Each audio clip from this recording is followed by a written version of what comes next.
Hey, this is Landi Jac, the Global Director of Worldwide Business Intelligence. If you are wanting to learn how to embrace change and navigate through disruption as a leader, then listen to the Leadership is Changing podcast with my good friend, Dennis Dionutsos. Welcome to Leadership is Changing. Each week, we and our guests provide information and insights through exploring leading change. This is taking your leadership to another level by finding the balance between executive excellence and personal well-being through stories that inspire real change. It's time to adapt in our fast-moving world when leadership is changing with your host, Dennis Dionutsos. Hey, welcome to the show, Leadership is Changing. What we as leaders know to be true is that change is constant. Leaders everywhere confront similar obstacles because people are people. But everywhere you go, leaders are overwhelmed, disrupted, and under pressure. They run from email to email, meeting to meeting. Many leaders are not changing quick enough, which means they run the risk of becoming irrelevant and being left behind. The purpose of the show is taking our listeners' leadership to another level by finding their balance between executive excellence and personal well-being through stories that inspire real change. I believe we don't have enough effective leaders in the world today, and if we can get those leaders to step up and lead change, then they can inspire real change. It's time now to adapt in our fast-moving world, and today I have a guest, a very special lady who is going to be with me today, and it's Landi Jac. And Landi, I'm going to introduce her right now. And so Landi is the Global Director of Worldwide Business Intelligence, a company that is dedicated to the commercial, creational, conscious, and cultural education of entrepreneurs across the world. She's qualified with a master's degree that combines economics and industrial psychology. Landi's message to entrepreneurs places equal importance on business and mind. Landi, welcome to the show today. Dennis, it's an absolute privilege to be joining you on your podcast today, and I'm really looking forward to this conversation. Me too. Hey, so I've just introduced you to our listeners. Can you just give us a little bit more about your background? Interesting, Dennis. My background actually started in academics. I come from a family that takes education still quite serious. So went to university and did all that, but started quite out as a generalist, studied economy, and then later specialized in industrial psychology, which is a subject that I came to really fall in love with because it's not really the clinical psychology of working one-to-one with a person, but it's more the psychology in a group dynamic and what happens when you put a bunch of people in a room. So relevant for corporate today and teams, especially with the type of challenges leaders are facing now with remote teamwork, where you want to keep people engaged and really impact them, but not with them necessarily with you all the time. So I started in academics, then moved over to corporate. I really, really got an incredible interest at a young age on what's happening in the boardrooms of the world. We normally joke about it, but I got approached by the Secret Services in varsity, and the whole process of them talking to me about industrial espionage and all that really got me interested in what happens at the top, what happens in the boardrooms, what happens from a psychological point of view, what happens from a strategic point of view. So I went into corporate, very much into risk and compliance and even labor legislation at some stage and all that. And then at some stage got out into the entrepreneurial world where I started to now consult back to these very corporates that I worked for. So during that time, I was involved in a few corporate drug busts and interesting things as well. So it's a whole spectrum of corporate, but I would call it corporate psychology. That's a quick summary of my background. Wow. So Secret Service, wow, that would have been really exciting stuff to be around. And yeah, imagine what it was like for you to be in the boardroom with leaders as well. And did you actually get to work with boardrooms and leaders in those boardrooms a lot? Well, it was my daily job. From a very young age, I was sort of like the right-hand person to the CEO. So even though I was working in corporates and had a job, it always felt to me that I was an intra-consultant, a person who's consulting in the role of an employee. So when I made the leap from employee to consultant and then later entrepreneurship, I always found myself in that second to the CEO role where I was acting as the consultant to the CEO. So that naturally led me to the position where I was always part of listening, engaging with and advising C-suite leaders, which is a space in which I'm very, very comfortable in. And even today as an entrepreneur, me and my partner, Mike, really, really work with high-level premium leaders like yourself, Dennis, because we're just so comfortable in that space. And because these are the people who really, really make a difference, really impact large amounts of people. Yeah, great. Thank you. Hey, Landi, here's a great question in the sense of, who is your favorite leader? Now, this person could be alive or they could be from history. Who is your favorite leader and why? You know what? I would say my parents, Dennis. My parents, both my mom and dad, has just taught me so many valuable things. And you know what? You don't know that when you're a child. And the irony of this answer to your question is that, my dad was very corporate.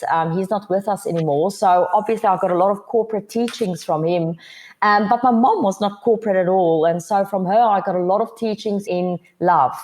And so that has really brought together in me the eagle eye of looking at things strategically in a corporate context, but also the love that's associated with leadership and the fact that ultimately we are here to serve as a leader. We're here to serve people. We're here to inspire people. And not everyone is our people. We all have our audience. We all have people that resonate with us, and we have people who don't. But I think as a leader, there's a sense of responsibility and accountability. And my dad has given me the analytical mind, and my mom's given me more the creative mind. And I think it's the bringing the two of those together that makes for a powerful leader today. Yeah, great. And when you talked about with your parents and the servant-led leadership side of things, can you tell us a little bit more or give us an example of where you've actually done that servant leadership side of things and why that's important for people? To serve as a leader? Yeah. I think, Dennis, you know what? A lot of people, and I think during this time now especially, a lot of people have not had a stable upbringing. From there on, a lot of people has gone to schools that's not necessarily taught them right. Me and Mike is putting a lot of heart and soul and work at the moment into working with some of the educational institutions and schools around the world in order to get people to see their education from a whole new perspective, to start seeing the holes in their education, to see where, even though they had well-meaning parents, and even though they had well-meaning teachers and academics and business schools and whoever trained them, that there's holes in our education as leaders and there's holes in our education as entrepreneurs. So for me, serving people as a leader means helping them filling those gaps, helping them see, look, I have the following aspects about myself. These following 8 things that I do is absolutely incredible. But because of these 2 things, these 2 pieces in my education that didn't went right, I can be so much more. There's so much more potential for me. A simple thing is confidence. And here I'll bring the example in of my parents. My mom and dad has been from a very young age very adamant about the incredible importance of a healthy confidence, because if you don't have a healthy confidence, you view the world in a way where you feel either unresourceful or you're distrusting or you're constantly comparing yourself or you think everyone has their knife in for you. And so you're so busy giving out energy, competing with this world or trying to validate yourself that you completely forget that you're working here with people that needs your inspiration, that needs your hope, that needs your intelligence, whatever it is that you're bringing to the world. So my parents in that regard, as an example, as my leaders, has never allowed me to slide. And with slide, I mean, is to never view me as something that's lesser than. Okay. Oh, wow. Thanks for sharing that. I mean, I think the thing here that you talked about as well is that stable leadership and that confidence. And I think nowadays where we are with things right now, where we're needing that a lot more. And I think this is going to great segue into the next question, which is when I use the name of the title of the show, Leadership is Changing. What does that mean for you? Well, it's funny you should ask it because, last night I was sort of getting my thoughts together about your podcast and everything you're doing and the change that you're affecting. And the thing that kept on popping in my mind was the name of your podcast, and Leadership is Changing. And I thought, wow, Dennis, you saw this a few months, maybe even a few years ago, is that you understood that leadership was changing. You saw the patterns, you saw that things were going in a direction that's going to change things. And you've literally hit the nail on the head. And last night when I was thinking about leadership that is changing, I thought, well, I think it's been changing for quite some while. I think it will keep on changing. And for me, the answer is in that. I don't think leadership is something that can be defined anymore. I don't think leadership is something that will be static anymore. I think leadership is becoming a non-textbook type of field of study, which is becoming incredibly customized and very, very personal. And the reason why it's so personal and so customized is because we are changing. I am changing. You are changing. And the more you change as a leader, the more the people who look up to you will change with you. Your crowd will change with you. And the more I change and evolve as an individual, and the more I learn things in my life journey, or the more I learn things in my field of study, whatever, the more I'm relaying that to my ecosystem. So leadership is changing for me, is becoming like a beehive. And the beehive has in there the workers, and it has in there the different levels of authority, and it has in there an entire ecosystem.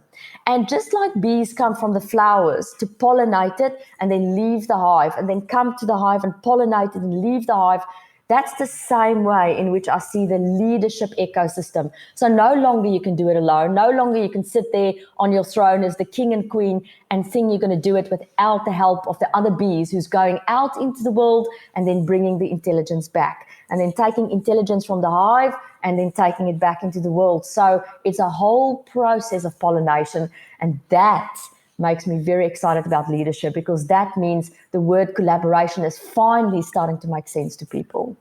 Wow. Hey, listeners, we've got Landi Jac here with us. We're talking about leadership is changing, and leadership is non-textbook anymore, and it needs to be more customized and more personable for you. The other thing she talked about is leadership is like a beehive, people going out and the bees going out and doing what they need to do, come back in, the intelligence and so forth. Amazing stuff. That's awesome. Hey, so how has your business or industry changed, and what demand has that put on you and your leadership team? Well, in our environment, Dennis, we really, really rely a lot, or had relied a lot, on eventing. So me and Mike really have set up a business model for ourselves that allow us to combine lifestyle with business, and that has made us do a lot of events worldwide. One of our brands is 6 continent events, and we jokingly called it that because we've been doing these events on 6 continents. The one that's missing here is Antarctica, and I always say to people, I'm really working on that one because I have such a calling and love for the snow. But in our eventing module, we used to do a lot of masterminds for leaders. We would have 10 people around a boardroom table and solve their leadership and their professional and business and entrepreneurship problems for them.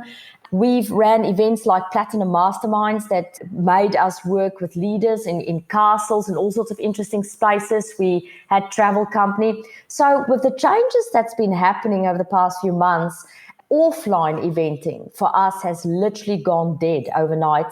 And what we've done, we've taken a lot of that online, and we've taken a lot of that digitally, but we don't see that disappearing forever. We certainly would like to have a different version of eventing back. And even though a lot of us has ran from the offline universe, and we are travelers, so we've literally went overnight from traveling and eventing all over the world to sitting in one spot and going online. For us as leaders, we definitely see lesser events, people steering away more from the face-to-face offline community. But I have to tell you, for me and Mike, it's made us more determined than ever to have these face-to-face communions and to have this social events. And of course, the business model is going to change. I think we are foreseeing a little bit more challenge in terms of travel going forward because they are talking about immunity certificates and things that travelers didn't need before. So we do see a few obstacles and we do see a few hurdles, but we are more determined than ever to make the ripples on this planet. We're more determined than ever to do it in person and face to face and to overcome the hurdles as leaders. Doesn't matter what it takes. Yeah, and I know that you and Mike do a lot of travel, and that's really important too, as part of your values and the way that you like to be around people from different communities around the world, which is really important. Yeah. And you've been able to adapt real quick, going from the offline events, in other words, face-to-face events in person, to now doing things online as well, which is good. But you're right. I mean, things will change and they will bounce back, but then there will be things that we need to look at things differently, just like we had with 9/11, right? I mean, the travel changed, but then we sort of adapted with it and said, okay, well, this is part of the way that we travel now. And so we will look at that going forward. But I love your determination that you're sharing there about getting out there now and wanting to work with people again. So that's really, really exciting. Yeah, I don't think it will ever look the way it looked before. And I think because of the way me and Mike travels, you know, people think that we don't have system and routine and all that type of thing. But I think even to leaders who hop from country to country and event to event and live this lifestyle, even that falls into a type of routine. It's just a different type of routine. And I think we all had to get a big shake up. Every single one of us, as a leader, had to get a big shake up and change the way they were doing things. So I don't see me and Mike going back to the way things were before. I certainly see a more exciting and different version of it. And I think that may apply to many of the leaders who's listening to this today as well. Yeah, I just want to deep dive a little bit about when you said it's given us a big shake up that we probably needed. What do we mean by the shake up? I think, you know, a comfort zone is something that can be created anywhere. You know, a comfort zone can be created by an entrepreneur who's in a startup. A comfort zone can be created by a magnificent CEO who's had many success in his or her life. A comfort zone can be created by a lifestyle traveler. You see, we are built to resist change as a human species. So there's no difference really between the person who gets into their car every morning and sit for 2 hours in traffic and go and attend to their job and fall in a comfort zone, or me getting onto an aeroplane every 2 weeks and flying around the world and affecting change on this planet in masterminds. So you get used to your A, B, and C that you've created for yourself. You know, a comfort zone for one person may be following a 3-step process in their hometown every day. A comfort zone for me may be having a yearly calendar planned ahead. And all of this create the illusion of control.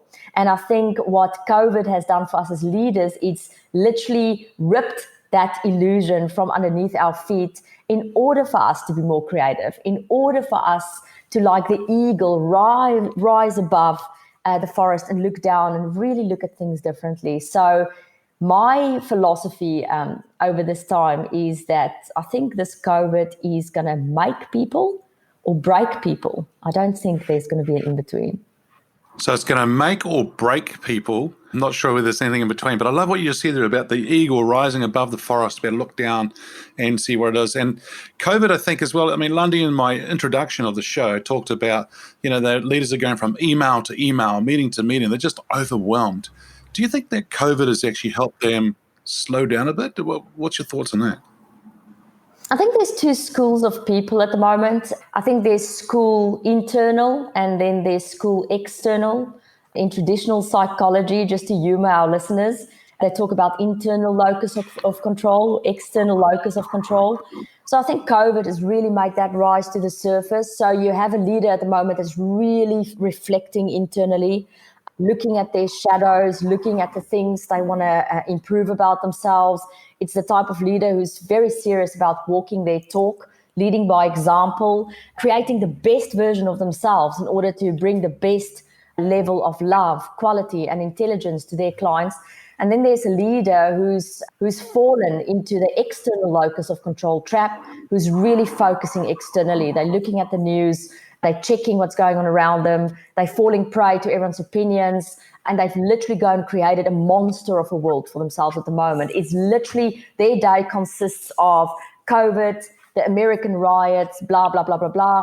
Whereas the other leader who's more internally focused is really using this time to better themselves. So the answer is yes and no. I think some people is really, really slow down and is really reflecting on themselves, but other people has just sped themselves up to a point where I think they're literally now only operating in fear.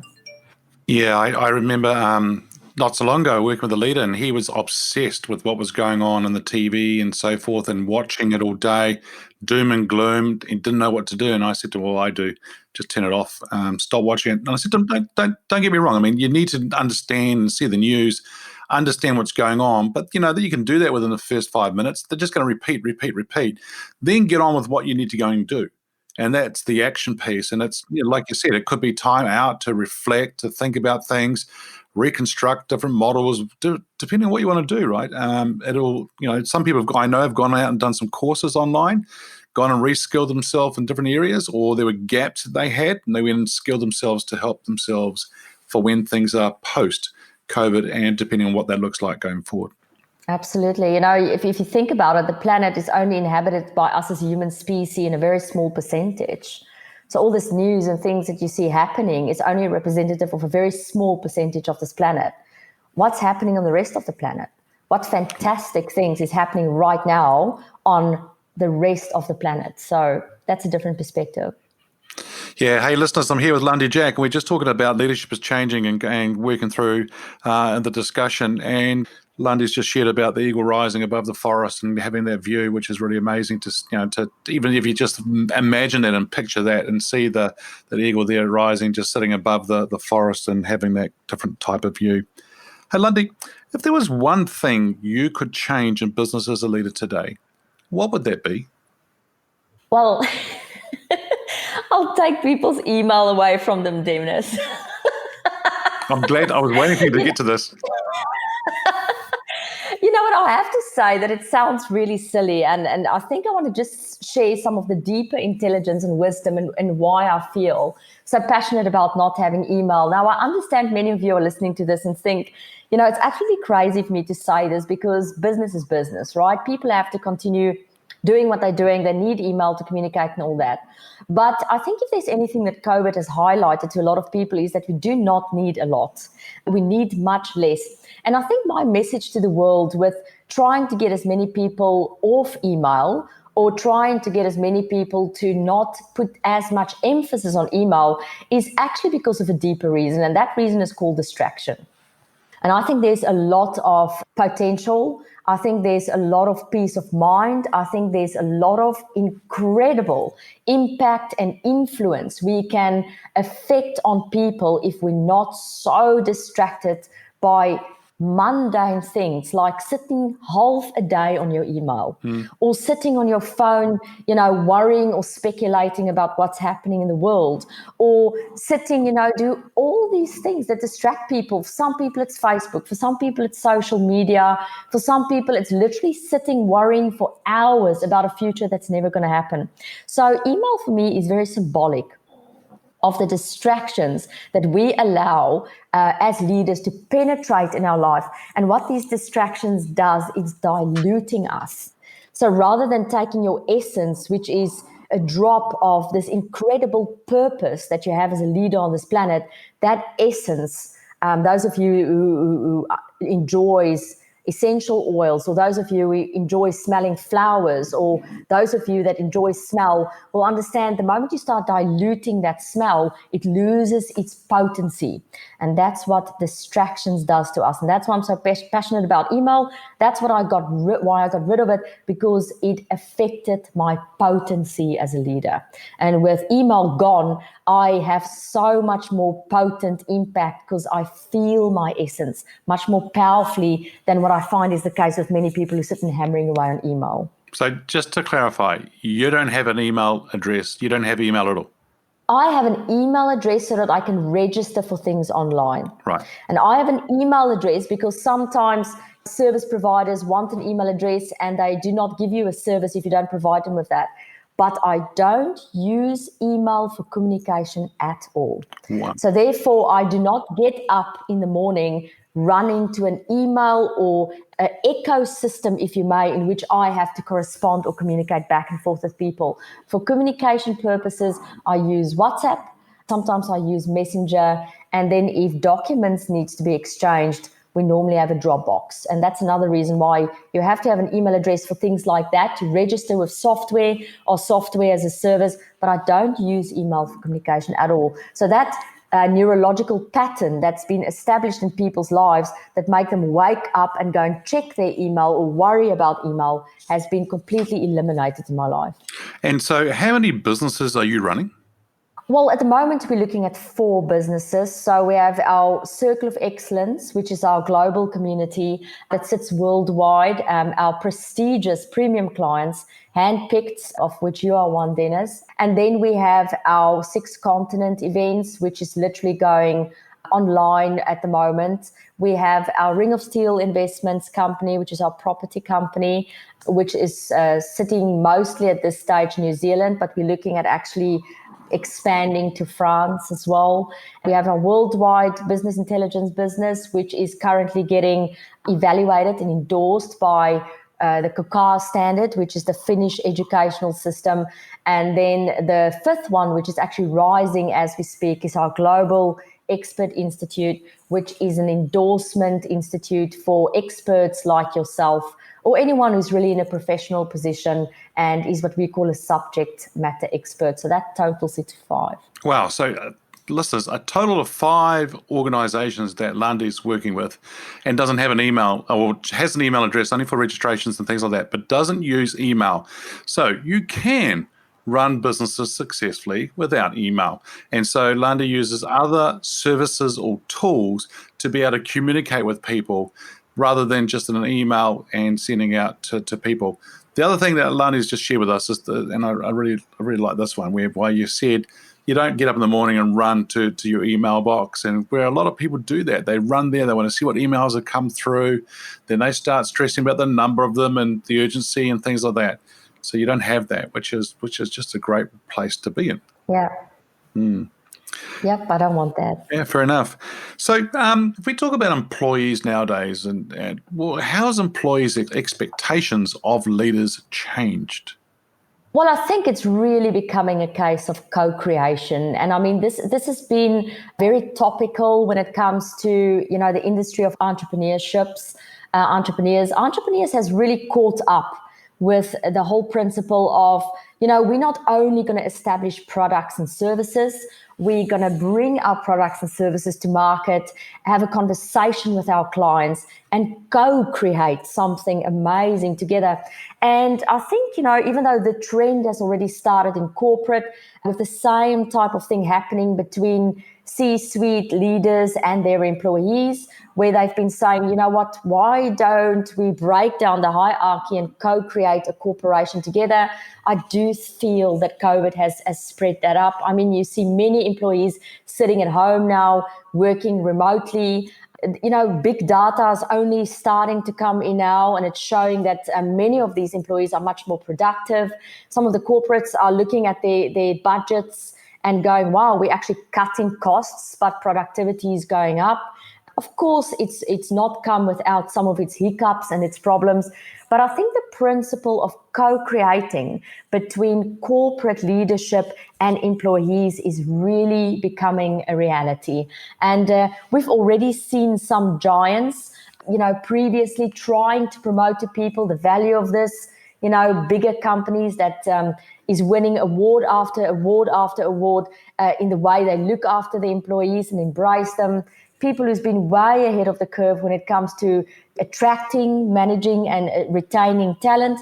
But I think we're going to see the relationship changing between corporate leaders and their employees. And I'm not only talking about the heartfelt relationship and the well-being aspect and the co-creation aspect of it as well. I also see very, very interesting changes in the legal relationship changing between them, the types of contracts people enter into. And because I have some background in labor legislation, that is really something that I'm sitting on the sideline as a hawk watching to see how it's going to change the contractual relationships between employer and employee. I've heard some people saying that possibly a way that we're going to work in the future is that we could go to more of a model whereby there might be permanent staff to a certain degree, but a lot of it could be associate models or contracting kind of models.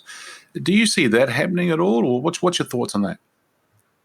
I think the trend already went that way. To be honest, I just think COVID sped it up. So people are resistant to change. There's a difference, as you've experienced so elegantly over the past few years. There's such a difference between affecting change in a massive corporation. And I've always seen a massive corporation like a big ship trying to steer itself into a new direction, whereas the entrepreneurs, the speedboat, they can literally just change. And I think entrepreneurs will prove during COVID that they can literally take products from A to B overnight, whereas the corporate has to make a lot of changes.